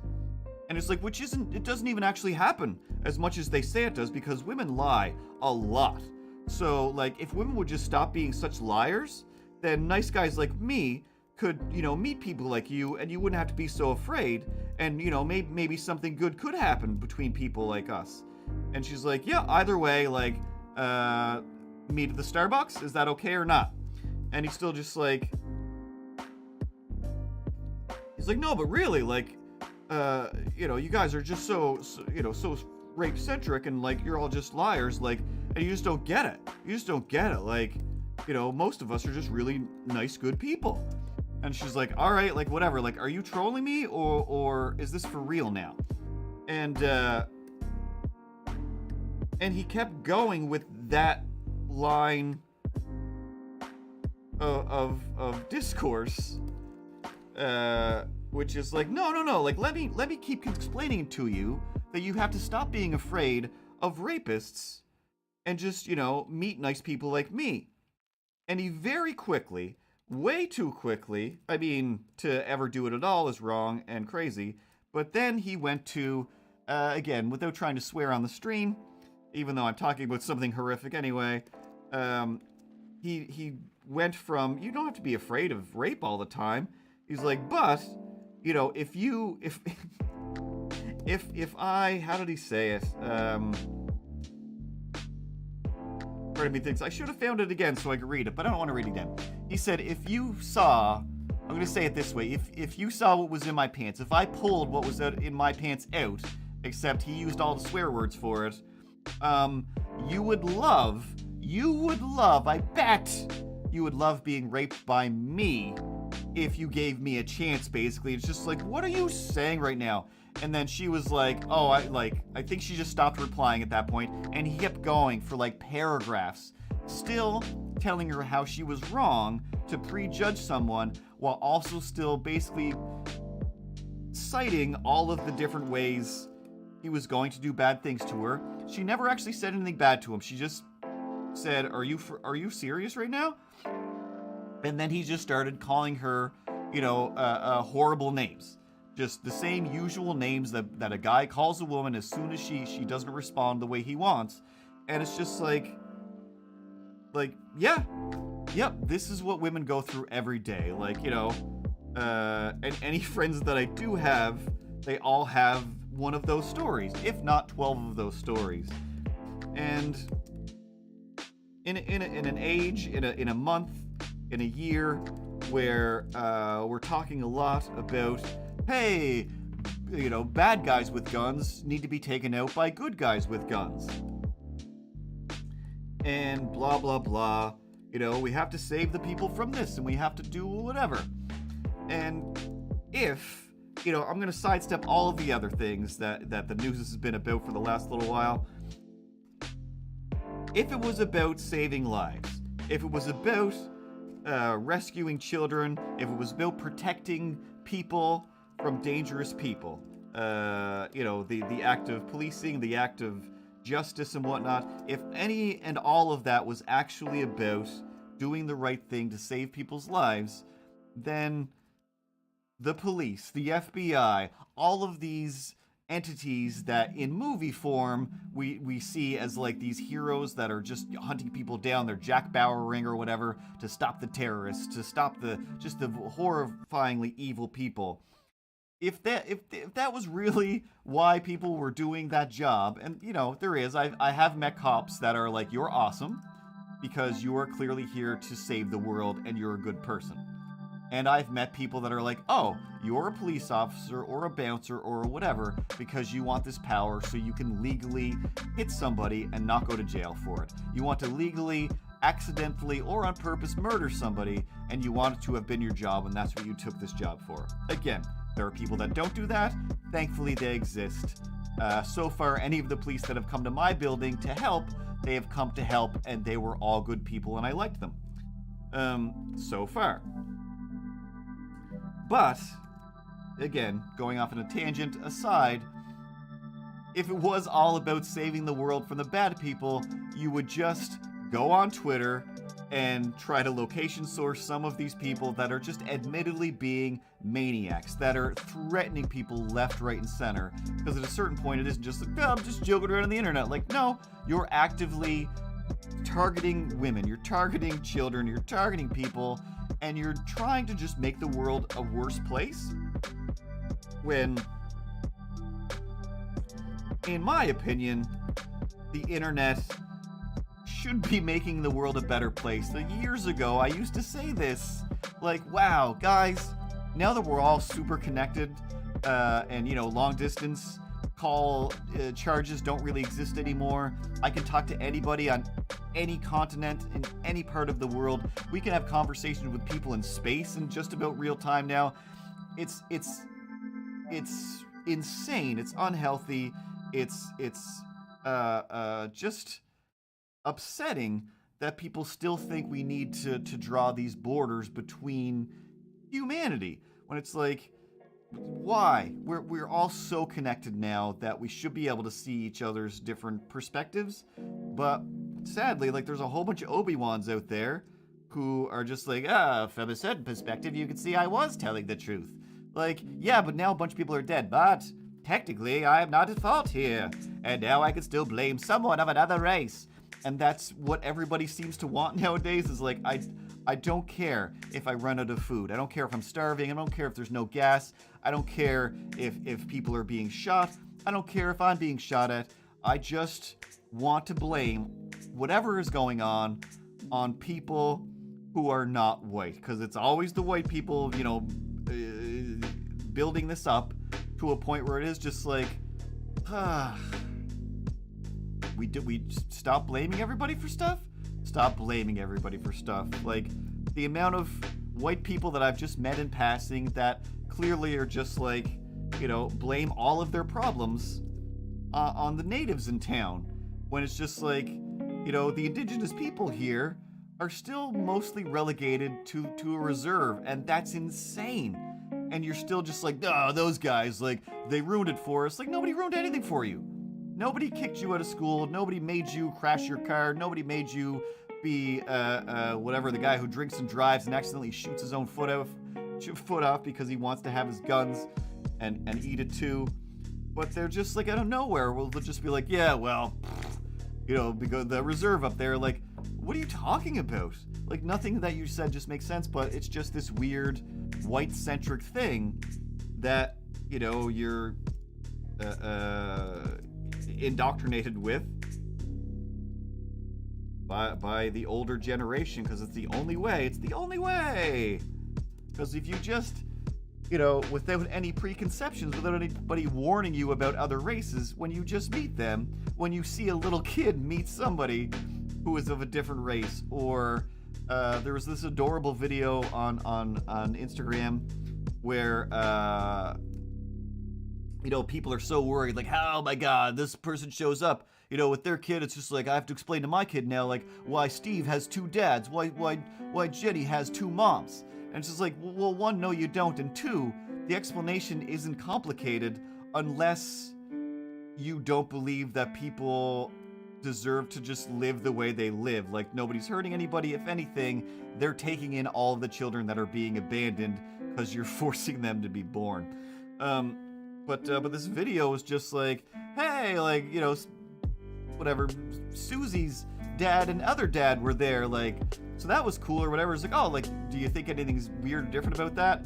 And they're just like, the kid's just like, oh, like, well, one of her dads, you know, is a pilot or whatever, like, so that's pretty different because, you know, you're not, dad. And it's just like, and it just didn't occur to this kid that it's just like, yeah, those are their two parents, you know. Little kids see people, and only because you've categorized them as, oh, well, mom and dads are like this, well, then it gets set in stone, when it's just like, apples aren't always red, guys. I almost never buy red apples. I always buy green apples. but there's a bunch of people out there that are just like, no, I want my apples to always be red. How dare you? How dare you suggest a world where other colored apples exist? Like, because they do. Because they do, though. And it's okay. And guess what? Some of those apples have mixed. And now there's another category of colors of apples. And they're also okay. And don't worry about it. Don't worry about it. Stop getting mad that penguins are gay. Stop getting mad that penguins are gay. How are you still mad about that? So, I don't know. I've just been letting that diatribe roll in my head for the past few days. And because I haven't stopped talking for the last hour and 40 minutes, oh my god, I thought it was only 20, I still have not thought of any dialogue for these guys to say. I'm frozen. Okay, do you want me to come up with the dialogue real quick? The Milo is saying, like, I have all of the power and you cannot stop me. And then you're like, no powers in the house. Harry Potter rules apply. And I'm like, oh, you always get me with the Harry Potter rules. How about that? Is that a good idea? No, it's not. That's stupid. I'll come up with something better for sure. But one last TikTok / Reels adventure, and then I'm out of here for the night. I really just wanted to talk about the shark movie. I had no interest in drawing today at all. After drawing all day at work, but I'm surprised I managed to draw 2 panels with multiple poses, and talked about other things. But the last thing was scrolling through, and I thought it was a joke. I thought this lady was joking, and I had to go and look through the comments. I had to look at her other videos to see that, oh no, this is real, and this is from now. This isn't a weird old-timey video. This is today. Like filmed today in British Columbia, on the other side of the country that I'm currently in. The lady was like, I can't believe this. Well, one, everybody's bad at making videos. Anytime anything interesting is happening, it's filmed like an episode, or like a Transformers movie, or a Godzilla movie, where it's like, oh my god, I'm watching giant monsters fight. Well, then turn the camera around, you turd.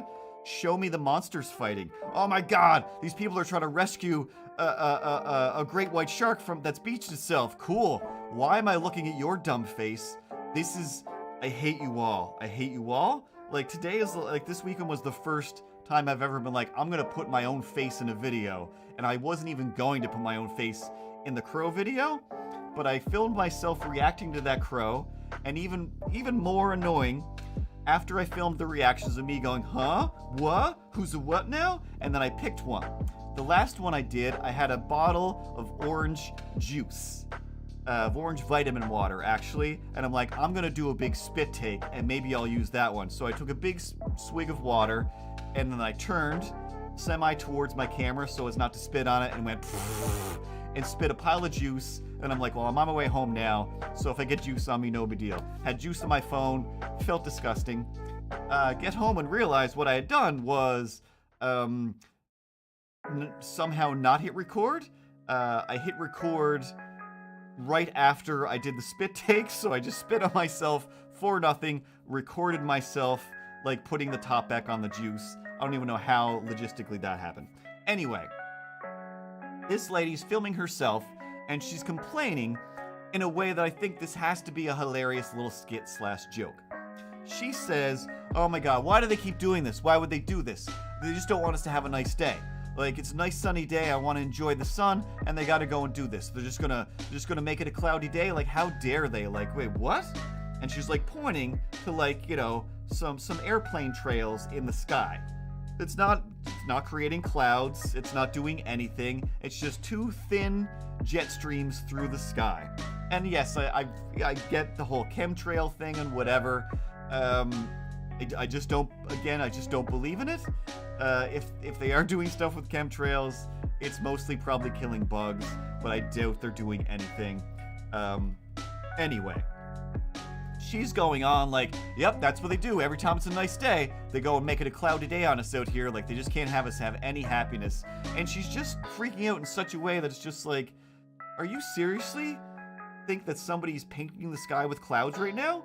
Because there's not that many right now. They're way off in the distance. And it's such a sunny day here or there. Like, this makes no sense. Like, to believe so hard in chemtrails that you think that the chemtrails, like, again, if you want to believe in chemtrails, great. Believe that you're being poisoned by the government? Yes, for sure. Don't trust them in that way.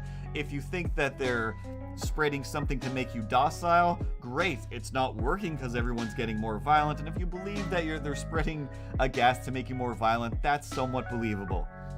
But the fact that she's like, I think that they're just adding, I think that they're creating cloudy days because they don't want us to be happy. It's like, they're the us too. What?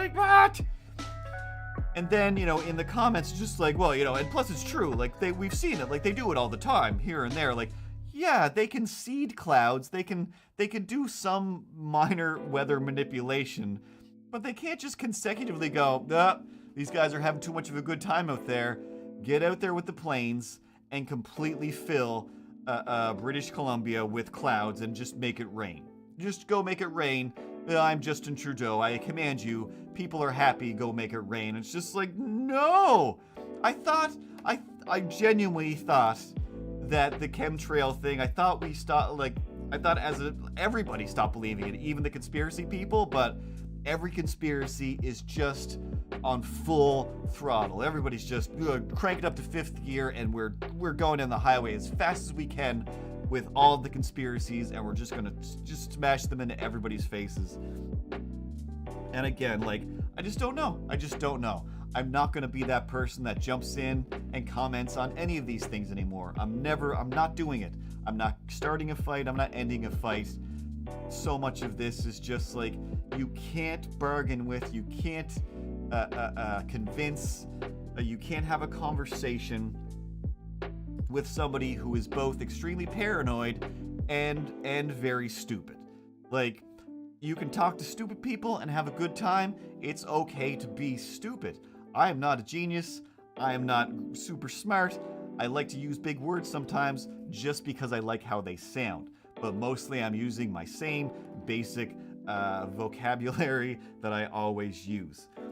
But when somebody is both like, I am unwilling to learn anything and I'm paranoid that somebody's trying to teach me something that I shouldn't learn, well, then that's it. Like, you're an unstoppable force now. Like, you might as well be one of those characters. And again, I talked about this on the Streamlabs stream that I did on Friday. There was a scene in Beast Wars, or Beasties in Canada, where Optimus Prime was basically infected and was going to explode and take out like the entire Autobot base. So he was like, well, fine, and he just charges in to the Decepticon base and he's like, go ahead, hit me. If you hit me, this whole place explodes. So nobody would. And he's just slowly murdering everybody like John Wick. And it was just mind-bending because it was like, oh, well, this show's never coming back on again. Clearly they've been canceled, and the animators and the writers just went nuts, and they're just making the most epic ending. And he just like threatens Optimus Prime by like basically like holding his face to his about to explode chest. And then, the Decepticons are like, fine, we'll give you the antidote, or we'll deprogram the Doomsday thing. And it was just like, that's crazy. And that's what a person who doesn't want to learn anything, who is paranoid, is. They have nothing to lose, and they think they have everything to lose. And they have nothing to gain, and they think they are going to gain some sort of permanent safety and freedom in the rest of the world. And that's how the Trumpisms work, is it's like, I'm promising you things that can't be promised, and I'm telling you that people are trying to take away things that can't be taken away and that don't exist most of the time. So, in summation,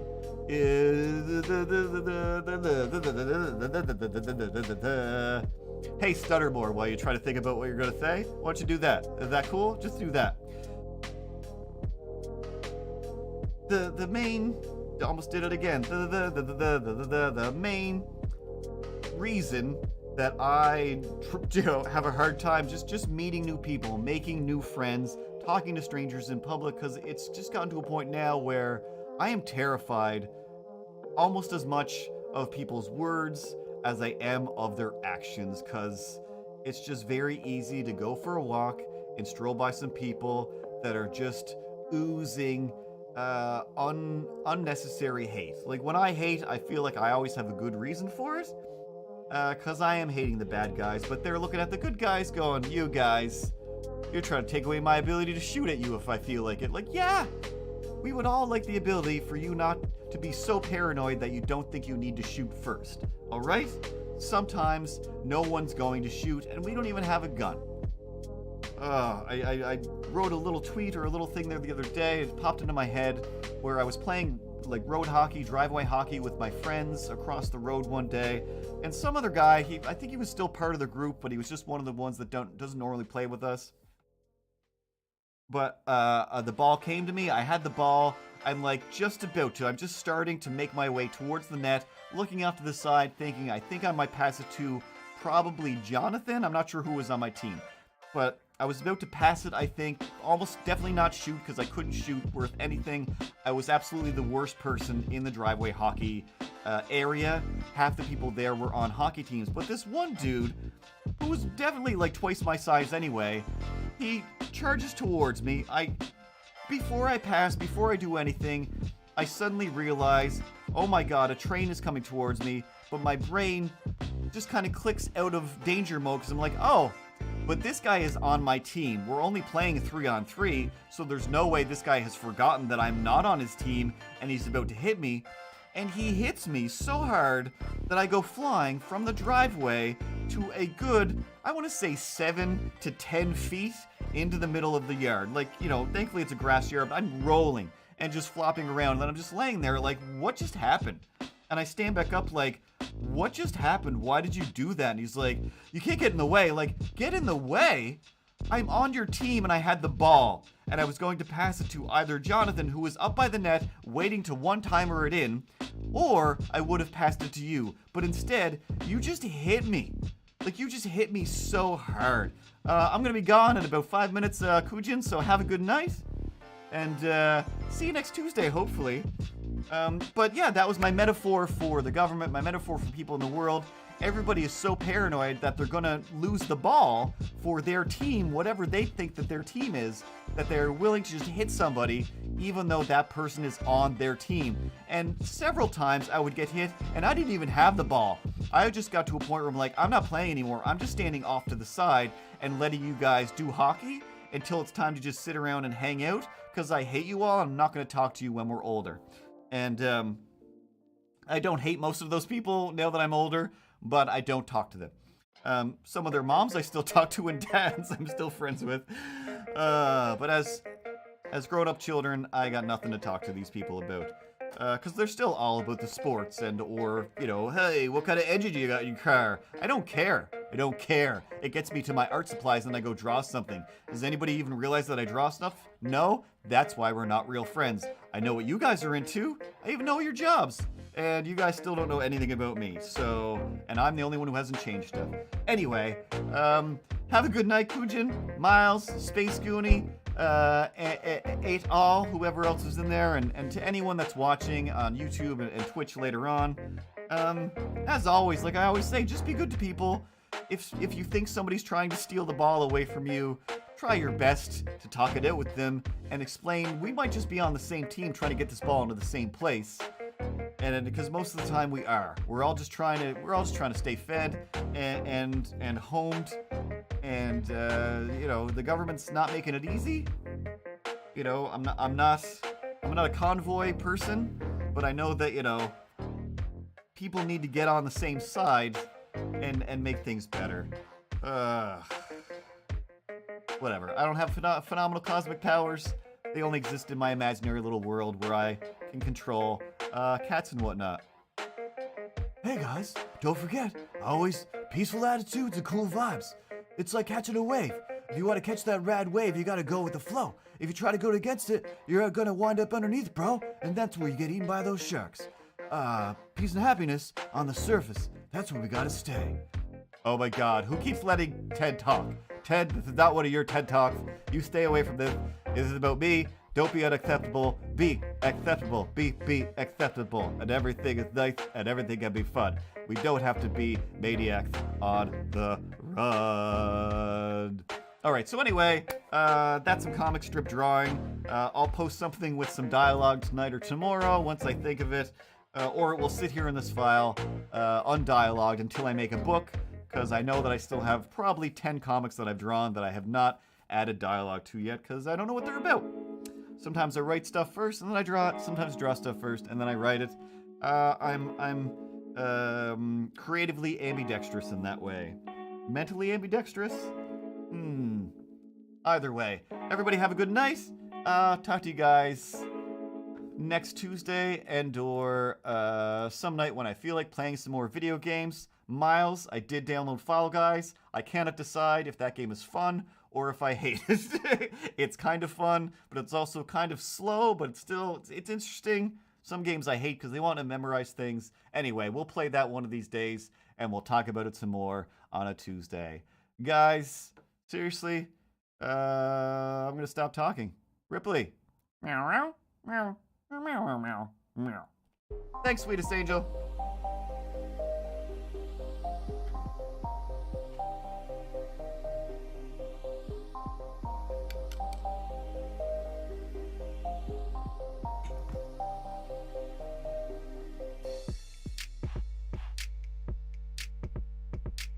Homemade juice that I blended all myself. No bananas this time, empty banana shelf. Got some oranges though, and some sprouts. The beat is over.